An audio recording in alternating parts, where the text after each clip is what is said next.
Hello and welcome to the Rita Ellen Mirchandani Show. My name is Rita and I will be your host. Today I am so excited to be speaking with you about one of my favorite topics and honestly one of my favorite spiritual lessons in this lifetime, which is how the universe communicates with us and how specifically the universe communicates with us through signs, symbolism, and the external world. It's important when we have this discussion to also talk about how, in my lens of perception, this changes throughout our spiritual journey. And so I really hope to offer you some insights today on how the signs you're receiving from the universe, how that journey might change through your spiritual journey, and why I believe that is.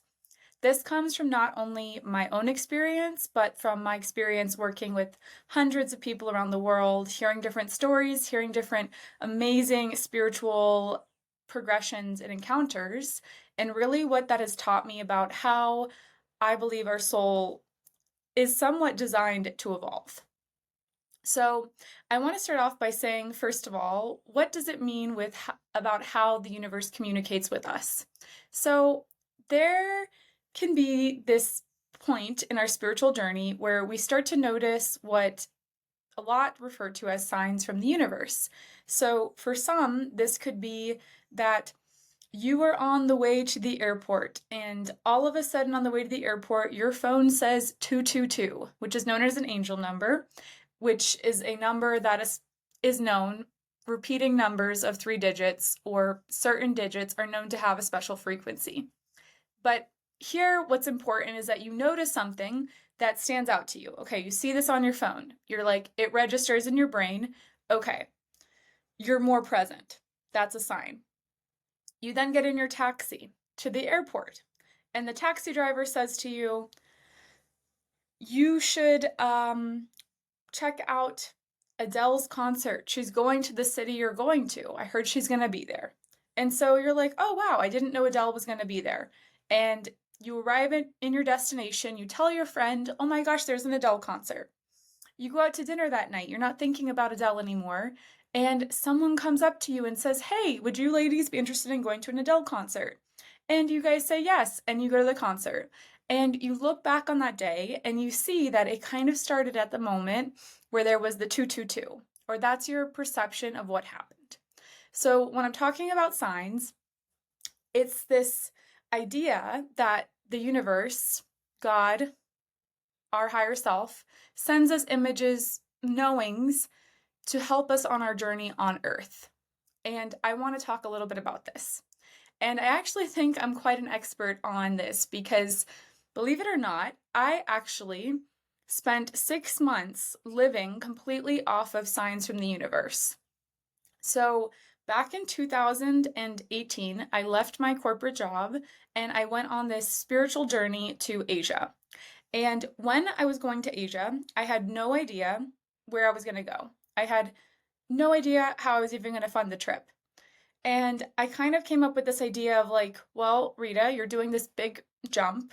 What happens if you just let the universe guide you? Like, what if this spiritual journey is actually just letting the universe guide you? So what happened was, I remember before I even left the United States, I had some Delta miles and I went on my computer and I said, okay, wherever I have enough miles to, I'm going to take that as a sign. That's where I'm meant to go to in Asia. So got on my computer. I had 2 cities that I had enough miles to fly to. One was to Beijing, and then the other one was to Seoul, South Korea. Beijing required a visa, South Korea did not.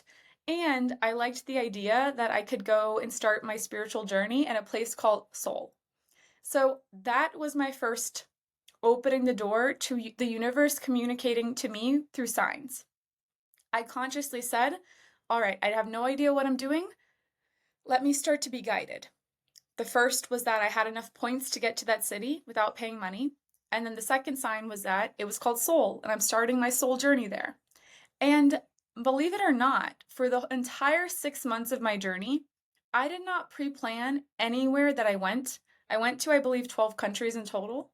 I did not pre-plan any of it, other than the first 2 weeks of the trip because my family came and visited me. Other than that, I was literally in a city and I would wait for the sign. So, as an example, I remember distinctly I was in Japan and I kept extending my trip in Japan day by day because I got this feeling of like, I don't know where to go yet. And I was sitting in this uncomfortable feeling of like, well, you're irresponsible. You should be making a decision. This is not cool that you're not committing to something. But I was like, you know what? I'm going to keep waiting for the universe to send me a sign. And just when that happened, I had a friend in Japan who he mentioned to me, oh, like, I think we should watch this movie tonight. And we ended up watching it. And right now, the name of it is escaping me. I think it might be Aloha. But, anyways, the movie was about Hawaii. And I thought, oh, that's kind of funny. Like, I enjoyed that movie. And then he said to me, well, have you thought about just hopping over to Hawaii? It's only, a 7-hour journey from Japan.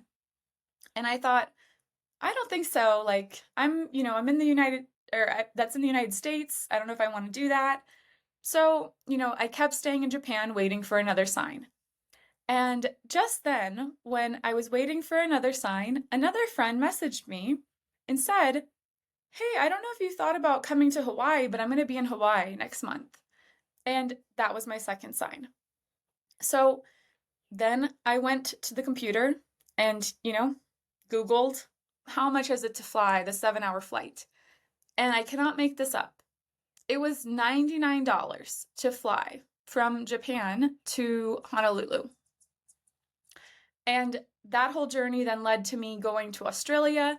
And that, if you look at a map, it ends up being kind of like actually a midpoint for that whole journey to happen. But the signs happened when I least expected them. They came through that movie. They came through that guy suggesting that to me. They came from a friend then saying, hey, why don't you consider this place? And then, I said, okay, well, if I can afford it, maybe I should go there. And I did end up going to to Hawaii, and I had a magnificent time, life-changing time. I met people there that forever have changed my existence. And I'm sharing that story with you because I know how lucky I am and how easy it is as well when we're not in our normal environments to start to tap into signs. But it's very uncomfortable. It is its own language. It is this sort of like, okay, I'm really starting to put my trust in something outside of myself. And I did that for 6 months. And I documented it. I documented how the universe started to work when I opened myself up to it. So, if you are listening to this at home and you're like, well, this is resonating, I know that I'm getting signs, like this has been happening for a while, or maybe you want to be open to getting signs. Here is what I suggest. 1, you have to be consciously open to it. So you could be seeing and hearing things all day long, but if you're not open to it, the message is going to go right past you.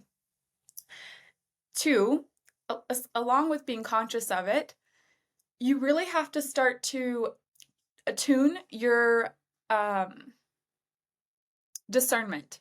So, for example, just seeing 222 every day, or a certain number, or a certain hummingbird, or a certain thing that means something to you, unless you assign it meaning, it's just 222. So what's important with signs is knowing that it's what you assign meaning to it of.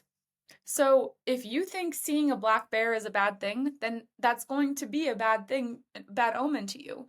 But if you think seeing a black bear is the greatest thing ever because your grandma loved black bears, you get to assign meaning to it. So along with being conscious of knowing what you want, you have to then also start to discern, okay, I'm seeing this, what is the universe telling me? Like, for example, perhaps you see that black bear and it doesn't mean something good to you. Maybe then you get this feeling of like, if I'm being honest with myself, I know I've been avoiding meditating, and I can tell that the universe is saying I really need to meditate because I have anxiety, I have all these things going on. Like, once you learn how to discern things, you can start to really evolve the language with the universe. And the way I really suggest going about this is making it a game. So it should be fun. This is a fun experiment. And along with that, if you're open to good signs, you're going to get signs that you might not like. So I'll give you a short, brief example of this, but it's this classic example of like, you hear of someone who misses their bus or misses their plane, and then the plane crashes. When you open yourself up to these type of signs, you're opening yourself up to really the good and the bad. And just because something seems negative to you, you don't get the whole perception of what is actually happening. You don't always have the whole vision. So you have to trust, even if something is not working for you. Like, for example, when I was in Japan, I'm sorry, I was annoyed that I had to wait day after day to figure out where I was going, right? Logically, I should have just picked a destination. But because I was waiting for the signs, I felt like this annoyance, like it wasn't working out for me. And that couldn't have been further from the truth. On my plane that I took, which was $99, I actually met a girl who ended up becoming my friend, who ended up sharing a car rental with me, who ended up then staying. We didn't stay in the same place, but she ended up helping me to get free accommodation in Hawaii. So at that moment when I was annoyed, could I have known that that was all going to play out? Absolutely not. But it's important when you start this journey that you really allow it to unveil. You can't define what is good or bad. You have to be open to living the blossoming experience. So, kind of like if we were in a garden, we're not judging the flower for not blooming yet. It's waiting for its time. Like, how many people fly to Japan to see the cherry blossoms? A lot, because it's a once in a lifetime experience. And it's worth it, even though it's only there for 3 weeks out of the year. Or maybe it's 3 weeks out of each half of the year. So far, when it comes to communicating with the universe, you want to start to become clear on what your communication style is. So for some, the angel numbers, repetitive numbers, that's their style. For others, it's like,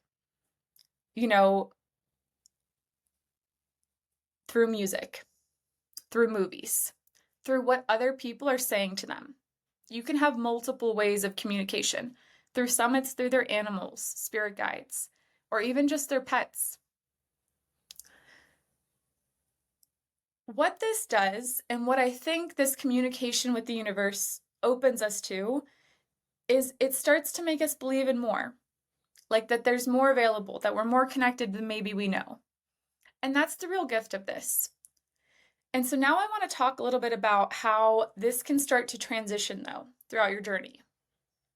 So my personal experience was I had that magical 6 months, which, by the way, didn't start out easy.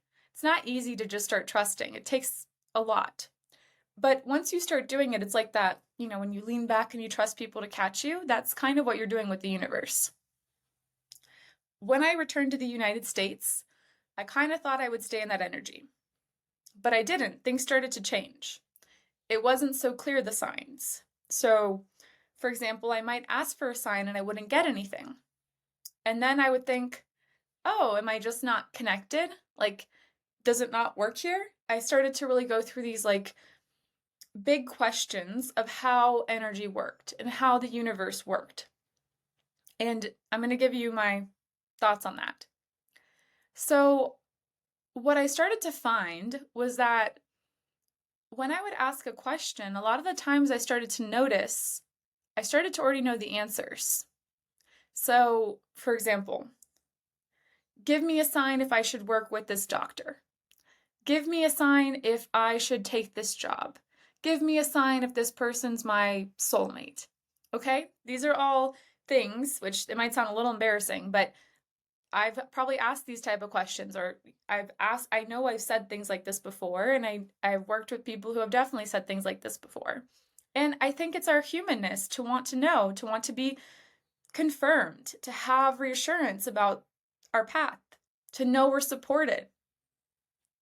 And what I would find is that when I didn't get the sign, there's this beautiful quote I've seen on Instagram that says, "No sign is a sign." And I want to take that in a little bit of a different direction. You, again, assign meaning. So, if you're asking about that doctor, why are you asking? Is it because you already know that they're not the doctor for you? Or is it a fear of like, well, this doctor might not accept me. They have a really strict criteria. Or is this the right job for me? But part of you is in fear that, oh, like, are they going to even consider me? Would they hire me? We often ask for signs out of protection, out of a fear of being vulnerable. We become dependent upon them. And what happens is we can start to lose our sovereignty in that process. So our evolution of our soul, the way I see it, there will come a point for many where you stop asking for signs. You stop really looking for even the angel numbers or for these things as much, because you start to just know internally what to do. You start to cultivate this knowing within. The sign is within. It's no longer an external thing. It starts to become the bridge within. And that is where the communication of the universe is no longer you searching here. It's the internal communication that begins. The internal knowing. Like when you walk in a building, you feel your shift in energy. You just know. You don't need a song to play for you to know that that's the right building. There's like this feeling inside. And a perfect example of this is if we were to go to an ashram or to go to, I don't know, a Tony Robbins event or someone who you really like a guru, so to speak. Not that Tony Robbins is a guru, but someone you admire.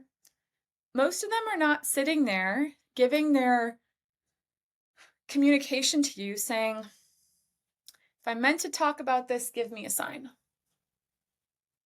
Okay, let's just wait. There is this direct channel pouring through them. And they're very present and they're very conscious as they're doing that. There's a constant flow of energy. So, what is important when we start this communication with the universe, in my eyes, is to start to develop that, to really refine this tool. And it is uncomfortable when you become dependent upon the signs. It becomes a little bit uncomfortable to, so to speak, take off the training wheels. To really be like, oh my God, I'm the sign. Like, my knowingness is the sign. Me fine-tuning that is going to require the greatest surrender I've ever known. Because if I'm wrong, can I handle that it came from me? Can I be okay that maybe this is going to take practice? How will others feel if I tell them I just know, right? Versus saying, like, I got all the signs from the universe, which, you can put the pressure on something outside of you. How does it feel to say, well, this is just my knowing? Like sitting in that power. So really what I would say today about signs is that there's so many ways you can look at this. There is absolutely nothing wrong with pulling a tarot card. There's absolutely nothing wrong, or an oracle card. There's nothing wrong with going and having a reading done. There's nothing wrong with having this constant communication with the world around us. There's in fact nothing wrong if a song comes on your wedding day or your anniversary with your partner and it makes you smile. Like, accept that gift, accept that blessing. The only time I would caution the signs where it's an opportunity for spiritual evolution and growth is when you feel more dependent or you're waiting upon something outside of yourself. Yet you already have a knowing inside. But we can avoid that knowing in hopes that the universe outside of us will tell us what to do. That's when we give away our power. And that's when signs stop coming a lot of the time, because the universe is trying to empower you. So often if you ask for a sign, you can check in and say, do I really need a sign right now? Or am I just doubting myself? What am I feeling? And that's a great way to kind of open yourself more to discernment. Discernment is the greatest tool that we have of all time. Because let's imagine that your grandma always sent you blue penguins. Okay, I don't know where that came from. That was her thing. She loved blue penguins. And you've told people this, they know this. And someone else has picked up that you love blue penguins.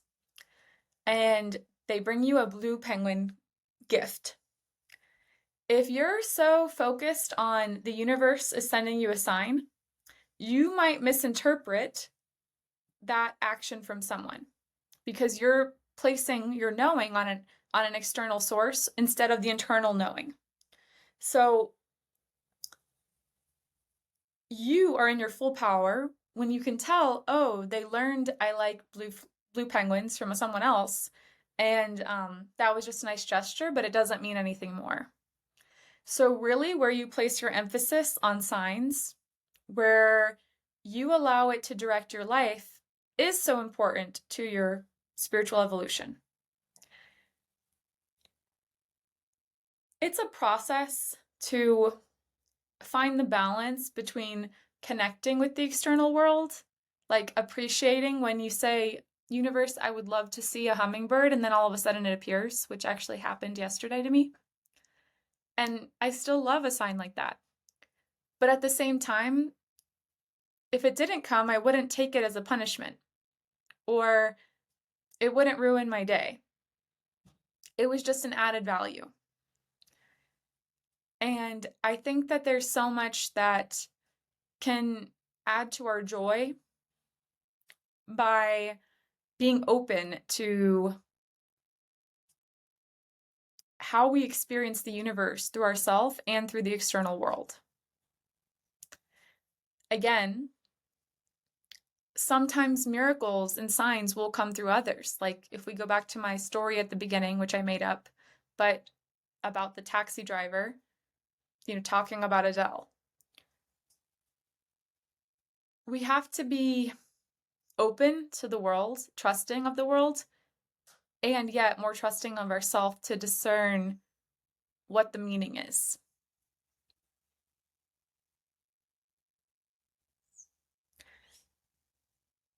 That way then when the taxi driver is just making a pleasant conversation, or when the taxi driver is saying, hey, listen up, you never know what could happen.